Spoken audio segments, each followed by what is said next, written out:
Hello and welcome to this week's Budcast. This week is a mixed bag and I'll be talking about invasive plants, record keeping in your garden, and at the end of the episode I'll be making a special request for help with an upcoming episode. So let's start with invasive plants. This is a topic that I looked into when I was investigating non-native plants, and it follows on nicely from the last Budcast when I spoke to Graham of Plant Based Nursery. The second part of the interview was a really fascinating insight into upcoming plant importation legislation. And one of the reasons for the legislation is to regulate the importation of plant species from abroad that are either invasive in their own right or they are carriers of pests or diseases that turn out to be devastating to our own flora and fauna. And Graham believes that the real panic within the ranks of DEFRA, who are responsible for the introduction of this legislation, stems from a massive concern for our food crops. The problem of invasive species due to plant importation is a worldwide one. The US and Australia have experienced huge problems with things like English ivy and kudzu in the States, and the coral tree and Schefflera arboricola invading native habitats in Australia. And as gardeners, we push the demand for the importation of non-natives. There's like a complex dance going on upon which depends the plants that are stocked on the shelves of our local garden centres and nurseries. And one partner in this dance is customer demand, and this will sometimes have an impact on the plants that are available. I mean, if we all get up in arms over disappearing bees and we all flock to buy buddleias, the powers that be will latch onto this and they'll start stocking plants that provide nectar and pollen and may even develop a fancy range that caters exactly to this particular need. And the other dance partner is good old-fashioned marketing. Sometimes companies will launch curated ranges of plants that follow a particular colour scheme. For example, Sarah Raven is the undisputed queen of this. Her catalogue is like the runway of the flower world. What appears in her catalogue one year often sparks a trend for a particular plant or colour, and you can watch this trickle down until 5 years later the plant is so ubiquitous it's on the bargain plant trolleys outside Aldi. And obviously, it takes longer to copy and produce plants than it does a dress or t-shirt, but I'm not sure if the trickle-down effect of plant trends is due to this or because us gardeners take a bit more convincing when it comes to trends. I'm not sure. But it really is a fascinating dance to watch, and I can't decide which partner is more dominant. I think it's probably marketing. Or is it customer demand? I don't know. All I can say is for certain that if you stand back and watch the dance for a while, you'll realise that both marketers and consumers are both leading each other around by the noses. And if it were just the case that imported non-native plants were occasionally invasive, albeit with pretty devastating effects on the ecosystems they invade, I might, and in fact I probably have concluded in the past, that this is an unfortunate effect of global trade and travel, and that we are eventually moving towards a pan-global ecosystem, especially given our changing climate. But it's not as simple as that. Oh, there's some Japanese knotweed popping up along the roadside.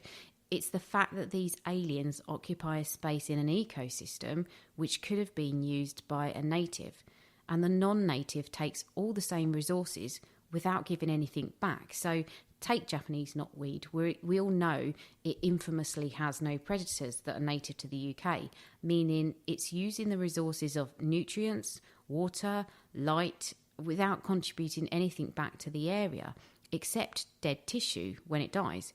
And it's not even a given these dead tissues are useful to detritivores such as woodlice and worms.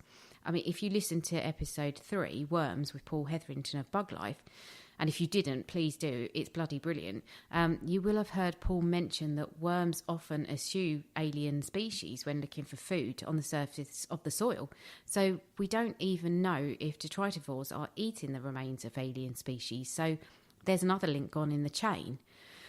Now, I hate the idea of being told what I can and can't do by DEFRA and what I can and can't buy to put in my garden, but I am starting to realise the magnitude of every little decision that I take in mine and in other people's gardens. So what else do alien species do? Well, as with the aforementioned Japanese knotweed, they're capable of escaping your garden. and they specialise in quickly colonising areas where some of the native species have been removed by weather or by human disturbance. And yes, I am starting to wonder if we can ever do anything right, or if we're truly just this horrendous parasitic species that clod-hops about the planet. But the aliens can out-compete natives because they don't support a whole host of predators and pathogens like our natives do. And when we import them, which we do, because we've suddenly decided that this year's plant trend is for large-leaved exotics, therefore we must have them and the nurseries will supply them, remember the market, consumer tango, then we bring these plants in. And sometimes it's not just the plants that are a problem. Sometimes a pest or a pathogen that has piggybacked a ride on these plants, which then escapes and infects or outcompetes our natives, is the real problem. So I do hate the fact that legislation is necessary. And I'm not convinced the new plant legislation governing imports into the UK isn't more about a massive money-making exercise than it is to do with our biosecurity. But invasive species are undeniably a huge problem. And I will be attending a talk on this subject on the day this podcast is released. So I hope I can bring you, if not a recording of that talk, then certainly some more up-to-date information on this subject. So now, on to a listener request from Patrick, and thank you for your email, Patrick. It was a great question, which I'm not ashamed to say I outsourced to my friends on Twitter in order to benefit from the wisdom of crowds. And Patrick asked that, in view of the fact that I'm always saying a well-planned garden is the best sort of garden, how can we best undertake the task of planning and documenting our gardens? My own method is to keep all plant labels and write them down periodically in a book, which I divide into areas of the garden such as main border, driveway bed, pathway bed, so on. Plus I have separate pages for things such as which seeds I sowed that year, which dahlia varieties I grew, what I put into pots, and so on. I do take some photos, but I suppose most things are in my head, and as long as I can refer back to plant names, I can generally think back to how something performed and what it looked good with. However, I'm not infallible, and my own garden probably isn't the best example of a well-designed garden, to be honest. Anyone who follows me on social media will have seen pictures of my spring garden, along with the comment that us garden designers don't always practice what we preach. So what did the clever folk of Twitter have to say? Did they have a better system than I do? Of course they did. First up, we had those who keep a record of their gardens on Facebook. If you don't subscribe to the theory that Facebook is run by a bunch of soul-sucking, evilly omnipotent spying bastards, this method might suit you well. Frankie Devereaux tweeted me to say that she has a Facebook page just for her garden because her friends weren't interested in her garden photos, which I thought was brilliant, and is probably something that many of the friends that we have as plant bores could no doubt sympathise with. And then Lambeth Horticultural Society pointed out that the album facility is useful as you create an album per year, and these will also have dates appended to them. And Instagram's also pretty good for creating a visual record. It keeps things in date order, and I quite often go back to it to remind myself of the names of my houseplants, which for some reason I'm not good at writing down, although I do add them to my Instagram posts. Obviously, paper journaling was a popular option. However, I think as many people admitted they bought journals and never used them as actually found them useful. Caroline had a good tip, which is great as long as you don't live in a bungalow, which is taking a photo of the garden from an upstairs window at various points during the year. And then Mark came up with a good idea, which is panning around and filming the garden, but adding your commentary to the video, which I thought was pretty smart. And then Joe suggested using Microsoft OneNote with a page per bed showing names and photos of all the individual plants, plus numerous photos of the beds throughout the year. And one thing I hadn't thought of before is actually using blogging as a record. Some people found they were recording so much detail, it seemed a shame to keep it to themselves. So blogging is definitely a good plan if you're producing a regular output of content. And if people follow your blog, this feeling of kind of expectation and accountability might encourage you to keep up with regular documentation. And a really, really big thank you to Joseph of Joseph Valentine Photography, who wrote a blog post about how he organises his garden as a result of seeing my tweet. And if you follow my Roots and All Twitter feed for Tuesday the 16th of April, you'll see I've retweeted a link to his blog post. And taking photos these days is easy peasy, and your smartphone will obviously catalogue them by date. Beware you don't end up like Mr. and Mrs. Gardens on Twitter, who currently have 32,000 photos and 1,500 videos. Obviously, storage can become an issue, but I like the method Kathy has, which is to take photos of every section of the garden every month and then store these in the cloud.